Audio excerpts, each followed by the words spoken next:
Kagaya po yung isang abogado from the DOJ na pinipilit na yung pong Department of Justice daw is the competent authority na binabanggit dito sa Rome Statute. Malayong-malayo po yun sa katotohanan.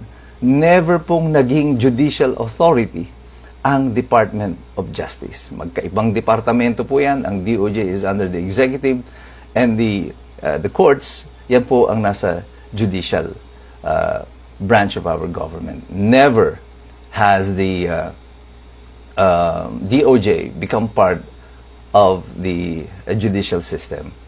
So, ito po ay isang malaking panlilinlang sa mga tao na sabihin na ang DOJ ay ang competent authority or judicial authority na binabanggit doon sa treaty. Naalala ko doon, para kang yung dati kang 110 pounds lang or 100 pounds na tao, tapos ang dating size mo ay extra small, tapos bigla kang tumaba, pero pinipilit mo na extra small pa rin ang size mo.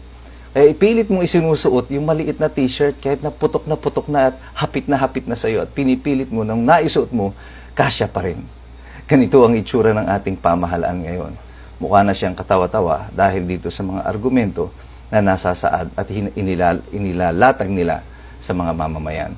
Ang purpose po natin sa paggawa ng video na ito ay hindi lamang po basta kontrahin lahat ang pamahalaan o sino mang mga tao. Ang nais po natin dito is to educate the people at ibigay sa inyo yung sapat na kaalaman upang kayo ang makagawa ng tamang konklusyon. Ako po ay nagtitiwala sa natural na talino at galing ng sambayan ng Pilipino at alam kong makakagawa kayo ng tamang konklusyon nyo kung alam ninyo ang tamang estado ng batas. Ito po muli si Attorney Mike Operario. Mabuhay po kayo. God bless us all. Mabuhay ang Republika ng Pilipinas.